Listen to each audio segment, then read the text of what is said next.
When you look at sort of the world landscape of sulfide deposits, there really isn't anything or a lot that's out there in a development ready, production ready, shovel ready type build, like Dumont. Dumont is a very large scale, low cost, long life asset.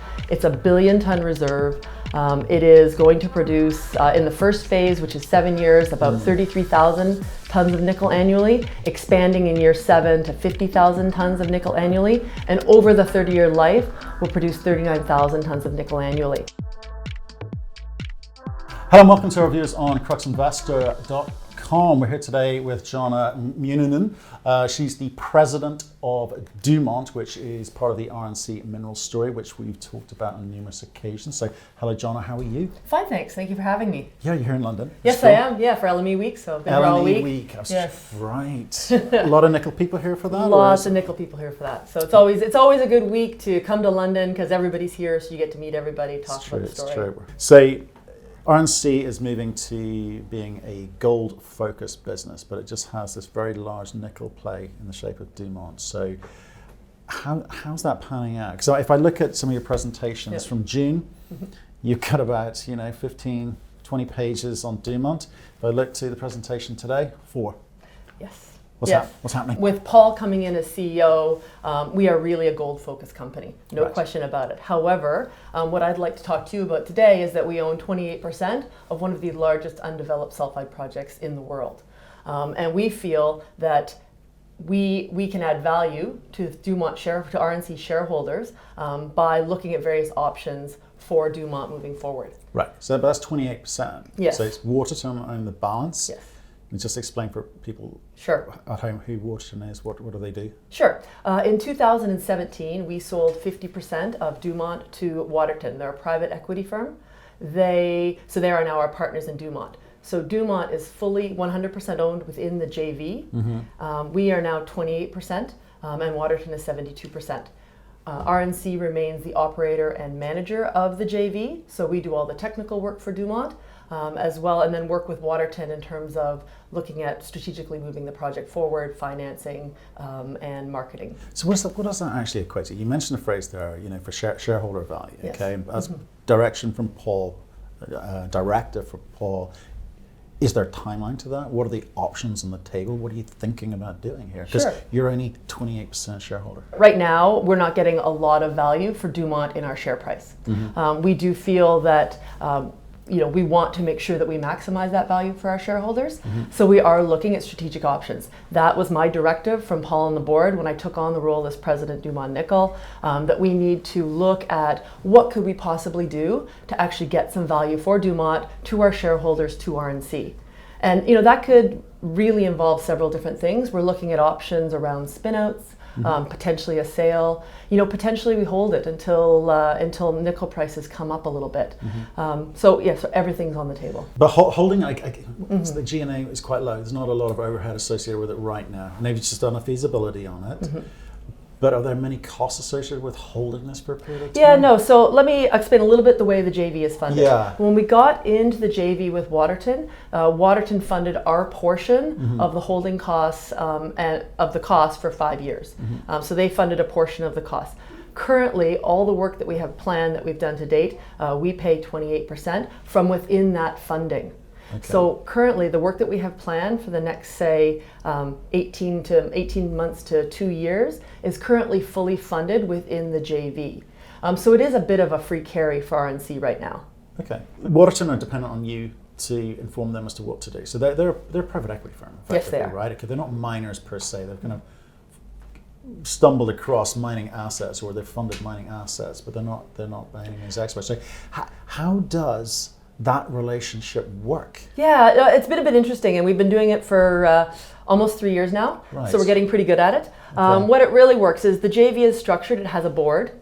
Waterton has 2 seats on the board. RNC has 2 seats on the board. We have a technical committee below the board, which is made up of, again, 2 people from Waterton and 2 people from RNC.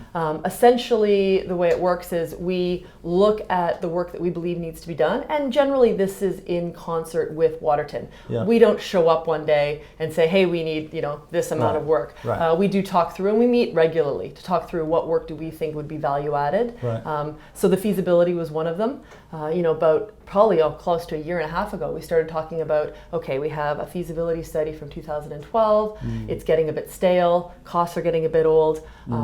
We all believe in the nickel market eventually starting to rise, and we wanted to get ready for it. And so between them and us, we discussed what would the scope of it be, how would we run it, who would be the engineer. And then once we sort of decide that the budget and the scope and get that approved through both the technical committee and then into the board, we then go off and execute. Okay, so again, so that's the dynamics between you and Waterton. Yes. What about your president? Yes. Paul Hewitt is the CEO of RNC. Yes. He's a gold guy. Yes. You guys have also got to agree about the best way forward. So it's great giving you a directive saying maximize shareholder value, but as you say, dependent on price of nickel now, when you believe the next cycle is, and what you can do in this cycle, right? So there's a lot of moving parts. There's a lot of moving parts, and right now we're just starting to work through that, because the reality is there isn't a lot of benchmarks out there about value for development nickel projects. Because the reality is there aren't a lot of development nickel projects out there. So when you look to benchmark value against other, it's not like copper or gold where you can go out and benchmark a whole pile of sales, purchases. So it does become a bit more difficult to sort of really quantify Dumont's value. Yeah. Well, I guess that's what I'm trying to get at here. We know this is a big project, from what I read. Yes. It's going to require a lot of money. So here we bring in a strategic partner. They've got to bring a lot of money.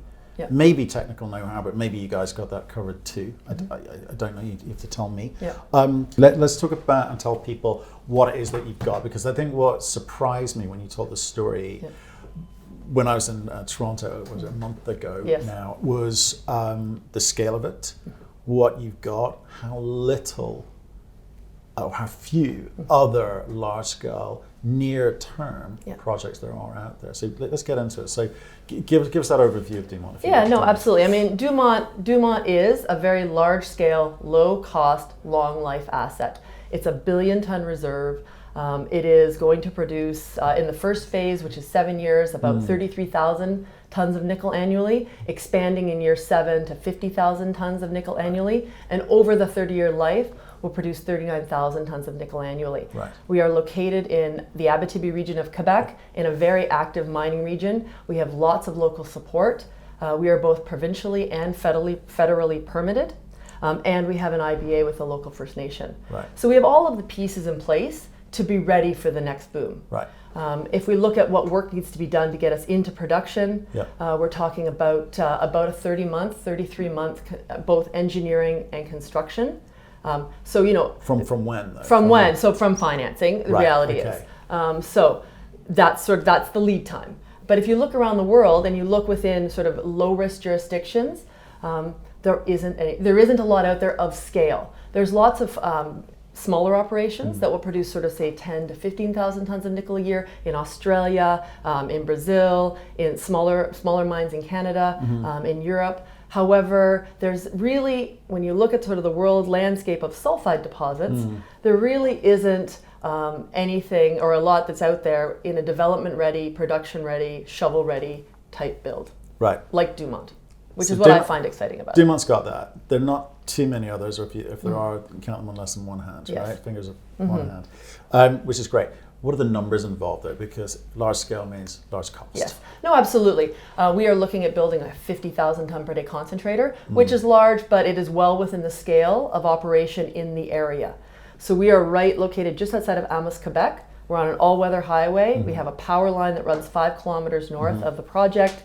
And within 100 kilometers, there's 2 other large open pit mines of similar scale.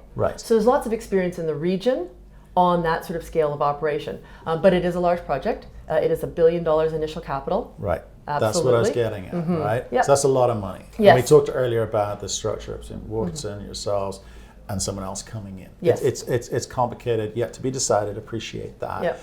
But nevertheless, it's a big number. No, absolutely it is. But is it normal? It is a normal number. It is a normal number. Right, I mean, you're okay. looking at building a 50,000 ton per day mine and mill. Yeah. You are looking at $1 billion. Right.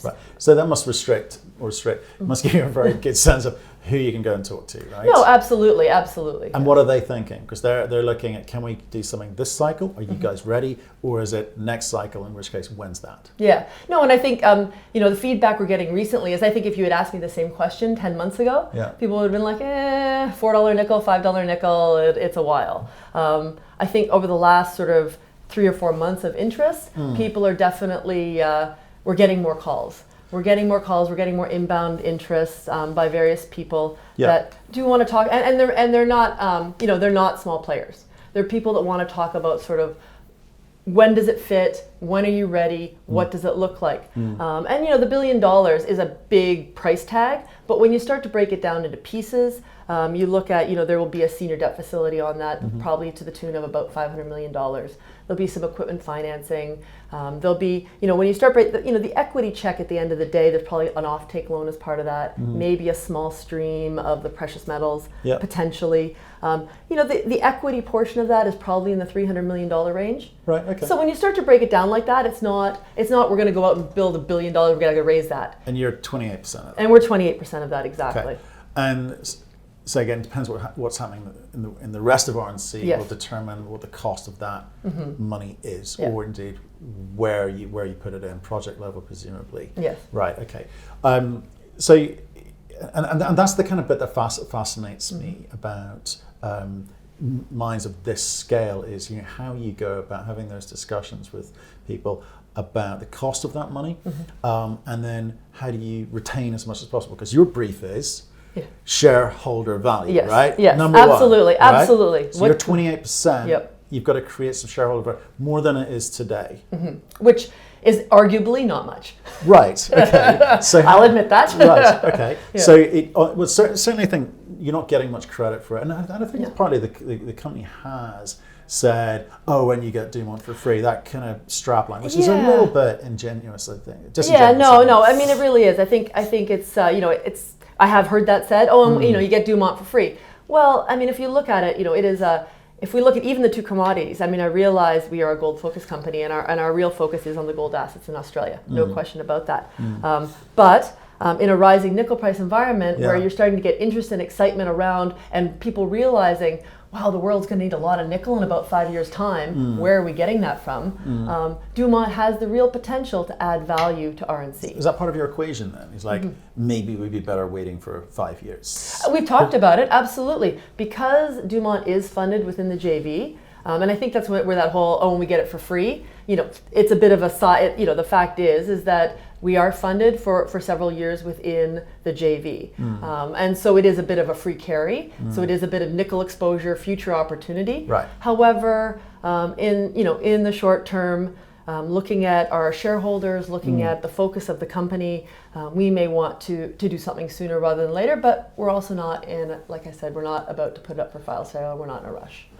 So that's quite good. We have cash in the bank. You get cash in the bank. Yes. The cost of running this thing for another 5 years is negligible. Negligible in the scheme of things. Not negligible in terms of dollars. No. You've got salaries and stuff to do, permits to maintain, and all of that kind of good stuff. But you'll do the math and work out whether you just deal with it now, focus on gold, or you wait 5 years because the upside could be, because of demand story, which you need to believe, is so much better. It's got to be better for shareholders. But that's the process that you're going through. That's the process that we're trying to, and it's hard because you can't predict the future. Of course. And so, if you look at today and you say, well, maybe the best option for shareholders is to do something now, to clarify the structure, be a pure gold company, maybe that has more value now than having two assets. Right. And being, personally, I know people say it's confusing. Are we gold? Are we nickel? What are we? So maybe there is value, but it is a bit of a, it's not, nobody has a crystal ball. So you can't really say, in 5 years' time. It's not distracting you financially or otherwise. That's exactly it. So that's the mentality. And I do get that. I mean, we have a team in Australia that's fully dedicated to the gold. That is their focus. We have a smaller team within Canada that works on the Dumont story. Right. So how does RNC, Paul, Yeah. make the decision as to the timing? Because obviously the gold bit of the business, again, from what I'm reading and what I'm hearing, we're hoping to speak to Paul, maybe next week about this, but it's moving along. It's kind of normalizing relationships as it were in the marketplace, as people understand what he's trying to do, the business plan. Is there any pressure from what's happening in the gold side of business which affects your decision making on the nickel side? I think the gold side, it is we're coming along there. The gold side, like you say, is normalizing. We've seen a lot of success recently. Yeah. We've hit a couple more pockets of the higher grade gold. So that is moving forward, and really, with Graham in Australia and Paul, they really have that managed. Because Dumont is funded within the JV for RNC's portion, there's no real immediate need for us to say take cash from profits in Australia and funnel it towards the nickel. Right. So at the moment, we are under no immediate pressure to do anything about it. Okay. However, we are in an interesting nickel market right now. For sure. Very much more so than when we completed. Interesting week. Yes, right. yes, this week. So when we completed the fees back in June, nickel was $5.50 a pound. Nickel is now hovering between $7.50 and $8 a pound. Stocks on the LME are almost at an all-time low. So we're in a very different place. So we want to make sure that we do look right now at taking advantage of this current nickel price to see if there's that appetite. But at the end of the day, we're not going to fire sale Dumont. Sure, but neither are you going to make a decision rashly, because nickel is famously volatile. Yes. Right? You've been the various super cycles of nickel, and they last a long time. And I think, I don't know if we talked about it, but we talked about sort of scrap metal coming into the market if the prices stay high for long enough. And that's going to, again, give us a false impression of supply for a while. Absolutely. I don't disagree. I mean, if we look at right now, this recent price action is really somewhat artificially generated by Indonesia exclusively, where Indonesia has restricted the export of ore into China to make NPI.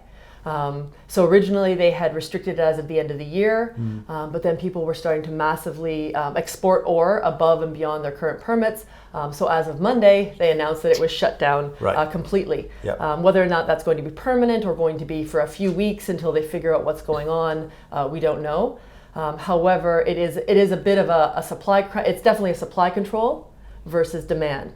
With this rising nickel price environment, it is going to draw out stockpiles of stainless steel scrap, of ferronickel that has been sitting in people's backyards waiting for nickel to go above $5 or $6. I think we know which backyard. Yes, we do. Right. So that we will need to chew through that as an industry. Right. Before how long? Probably maybe Q2 next year. Into Q1, Q2. Okay. I mean, it's not a huge amount. However, there is some, and stainless is still pretty soft in terms of the demand side of things. And that's going to affect prices. It will. It will. Absolutely. But it will bounce back up. Yes, we believe so. To A level. To A level, what it is. There we go. Yeah, I mean, long term, we have seen year-on-year deficits in nickel production into the industry. We're on our third year of deficits. Yeah. I believe next year the International Nickel Study Group is predicting another small deficit. So we are seeing these deficits. We do need new nickel to come online at some point in time. And then if you and that's really just the stainless steel story. You start to overlap the EV story on top of that. I think the challenge with EVs is nobody's quite sure how fast, how much, and when. Yeah. But it is definitely out there. EVs, especially within China, within Europe, all of the large major auto companies are now announcing major plans for EV cars to come out, various models, but it's a bit uncertain about timing. I think that's right. I mean, we had Anthony Mielewski in here earlier today with his new venture, Iconic Metals, and we were talking about where EV sits in the demand story, whether it is part of today's demand, and he thought not. Maybe it was a couple of years out, because the people talking EV and a lot of other commodities. If I'm listening to the lithium guys and the neodymium and whatever, graphite, it's today because they need it to be today. Yes. But I think the reality, from what I'm hearing from the nickel guys, they're being a little bit more honest about it and saying that perhaps it isn't quite there yet, but it is coming. Yeah, no, and I 100% believe it's coming. I personally drive an EV. I think it is, once you drive them, you realize exactly why people love their EVs. Right. But yeah, no, it is coming. I do think will probably be slower. And I think I think if you really look at the industry on the OEM side of things, especially within the the historical, the OEMs, they have so much infrastructure built into building internal combustion engine cars. That is going to be a very hard tide to change quickly. They have billions of dollars invested in plants and invested in manufacturing lines. Plus, you just need to ramp up the battery and cathode supply side. There's a huge amount of capital that will need to be spent to actually make all these batteries. It's not just tomorrow. So when we look at Dumont, the one thing I'm very excited about is if you look at the world of nickel and you look at nickel sulfide deposits, the reality is there just aren't that many or any nickel sulfide deposits that are currently permitted in a low risk jurisdiction that can produce something in the order of 30 to 50,000 tons of nickel annually for 30 years. And that's where I think Dumont's value really is. I get it's about working out where value may be best obtained, right? But the last cycle lasted how long? The down cycle? The down cycle, the reality is that we haven't seen a true nickel bull market since 2008. 7-8. Right. Really. There was a bit of a bull market 2010 when RNC first IPO'd. We sort of lucked into a window there back in 2010, but otherwise it sort of ran up a little bit 2013, but we haven't been in a true bull market for a while. A while, right? So these cycles, they boom and bust and long periods of inactivity, and you got to weigh up what you think the next one's going to be without being able to predict the future. No, exactly. Although every report that I've read says nickel demand, because of the EV component, which may be a couple of years away, is going to mean that nickel's going to stay up there for some time. We've seen some pretty big numbers forecast. So what are the conversations internally with Waterton, who perhaps are just PE guys? They've got to rely on you. They've got to rely on market forecasts. I think we're looking at, there's sort of two conversations. One is, how do we maximize value for RNC shareholders? Right. And then, how do we maximize value for Dumont within the JV? Right. And what does the structure of the JV? Right now, it's a JV between two partners. Why are those two separate things? Aren't they the same thing? Not necessarily. I think it's almost a two. I think there's actually, and maybe they get cleared up in one step in terms of ownership, in terms of how Dumont is owned, and maybe there's options around things like potentially. The one thing I sort of to get to your point of, you can't predict the future. Looking at an alternative for Dumont that separates it in some form from RNC, but potentially RNC retains an interest. Some sort of upside potential. I don't know exactly what that looks like. But maybe there's something there where you kind of look at doing the best of both worlds. You create a clean gold company, a clean nickel company, but RNC at some level retains some sort of upside interest. And we are talking about that, looking at that. What does it look like? Adding a new NSR onto Dumont's probably not doable, but revamping something around that, or something. But there are options that we're looking at, because that really, for RNC shareholders, that would start to reduce some of the short-term risk of just selling it. I get it.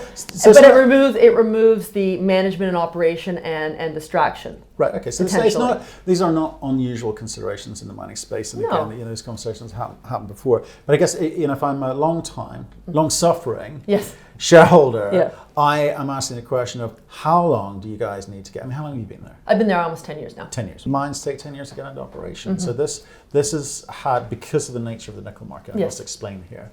It's not like gold. It's not like copper. It's not like gold. It's not like copper. Okay. It is not. So you can go in fits and bursts, as it were. But people are saying, well, how long before we get this monetization of that? Just get it over and done with. I need to see something now. What do you think it could do for RNC if you did do something this cycle? No, if we did do something this cycle, I really do think that, first of all, in the short term, there might be a potential to offer RNC some sort of initial consideration. RNC, if we look at RNC, we do have some debt outstanding. There's opportunities for capital spend in Australia as well, potentially. So there's opportunities. So in the short term, I think there could be, if we could monetize Dumont in some way, some short-term value. I think longer term, having or retaining some sort of upside consideration is really that's where you get exposure to the $10 to $15 nickel prices. The last time nickel ran, we went from $1.98 nickel up to $25 a pound nickel. Nickel is the most volatile of the base metals. It goes the highest and it goes the lowest, and it dives the lowest. So having some exposure to that long term, I think that's how we go about adding value. What do you think you need to deliver for this cycle to be able to put you in a position to give you the opportunity to have those conversations? Yeah. No, absolutely. So I think right now what we're looking at is one was completing the updated feasibility study. Right. We had to do that just because if we had not done that, we would be trying to market Dumont with an outdated study. Right. So that was done. Tick. Exactly. The next stages, I think, are one is off the back of that study. We need to make sure that our stakeholders, which include the government, include the local communities, are all updated on the study, as well as updating things like closure plans, updating, looking at our C of A's, making sure that we don't need to do anything there, or if we do, start to take care of that. Right. Because what we want to make sure is, we build Dumont as a shovel-ready project, which essentially means, what is shovel-ready? Shovel-ready means that you have your permits in place, you have your land ownership, you have your surface options, you have your mining lease, you have your closure plans, you have your technical study up to date. So making sure all of those things are maintained, because updating your feasibility study, that feasibility study forms the basis for all of those sort of feed forward information flow to the government, right. As well. So the next, in the short term, making sure that we have all of that, maintaining our shovel ready status, that is very important. A couple of things, some of the more optional ones are really around looking at some of the value added opportunities that we saw come out of feasibility study. So in the feasibility study, we saw some opportunities around automation, truck automation, just like the EV story, just like all of those things. Haul truck automation is coming along faster than is, so by the time Dumont gets into production, trucks of that scale will almost all be automated. So we want to look at that because that adds significant value. We want to look at potentially magnetite offtake. We want to look at some technical equipment choices. So there's a few things. We'd like to look at that over the next sort of 6 months to look at is there an opportunity to add more value to Dumont? Right. Because that really speaks to investors who want to come in to say, what are my upsides? Right. What are my upsides? Here's the project, what else could I get? But you can have those conversations now, can't you? Because you've got to leave something on the table for them. Because if they can go, hey, well, maybe we automate this. This is something that's an opportunity, margin for them, right? Yeah. So how do you have those conversations now? So are you having conversations now? Yeah, no, absolutely. And we've had ongoing conversations with people over the last 3 to 4 years. Who?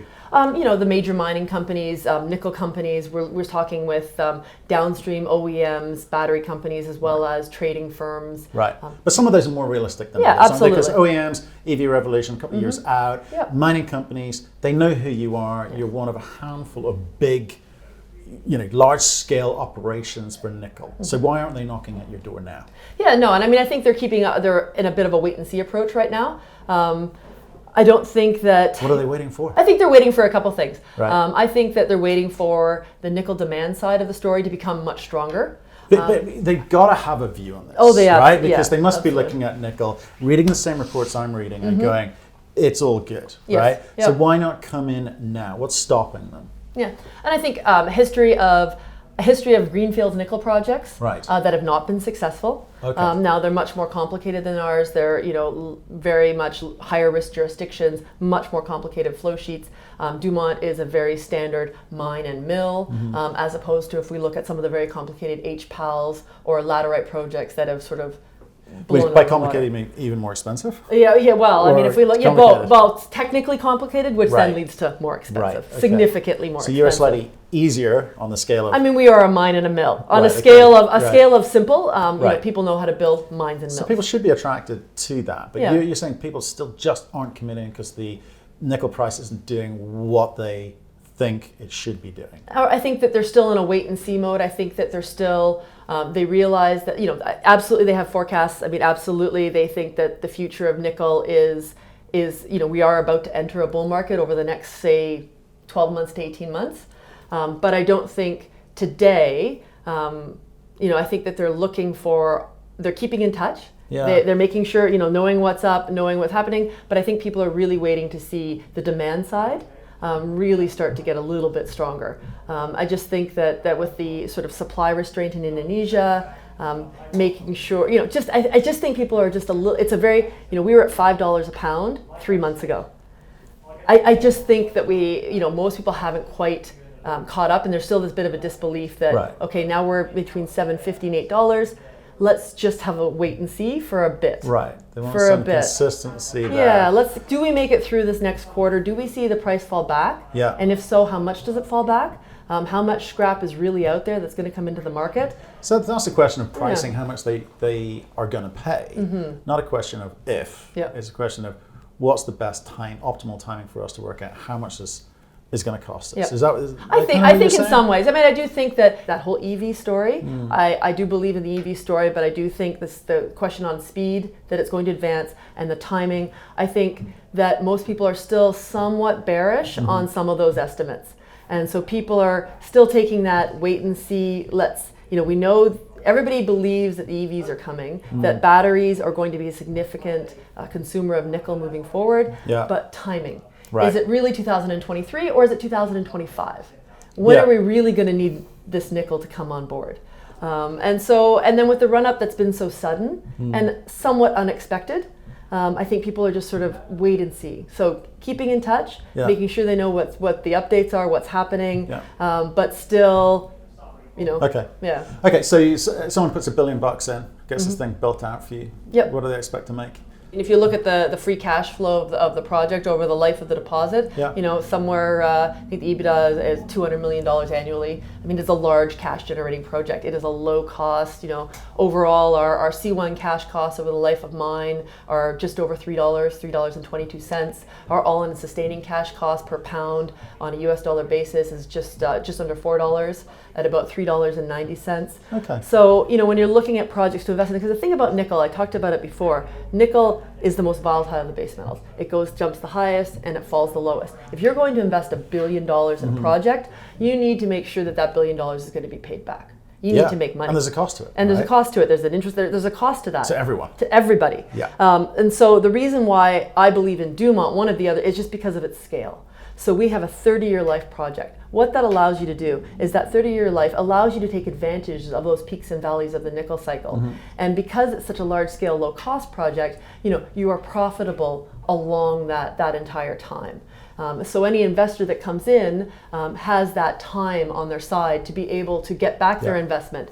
Because nickel, unlike, say, copper, it does really go up and down. So that's where I think there's an advantage of Dumont, where when you look at some other projects that say, are $300 to $400 or $500,000 or $500 million to invest, but are only at 10 years, you can really easily miss the price cycle. Yeah, and you can, the cost of building the plant aggregated over 10 years versus 30 years, sure, we understand that. Okay. Well, look, Johnna, thanks very much for coming in. Brilliant to catch up with you. I'm glad you got the chance to explain that the way you explained it to me in Toronto a month ago. Interesting story. We understand your brief. Monetize this for shareholders. That's what they want to hear from you in the next few months. How are you going to do it? How those discussions are developing and what it's going to mean for them. Yeah, no, absolutely. And I mean, our focus is shareholder value. And the board and Paul have given me very clear direction around looking at what we can do with Dumont to maximize shareholder value. Beautiful. Absolutely. Thanks you so much for having me. Thanks very much for watching. We hope you enjoyed that. And if you did, please click the button in the corner of the screen to subscribe to our YouTube channel. You can also catch us on our website, cruxinvestor.com, and Cruxcast, our podcast series. Plus, most days you can catch us on LinkedIn and Twitter. We'd love getting your feedback, so please keep that coming, and we'll speak to you again soon.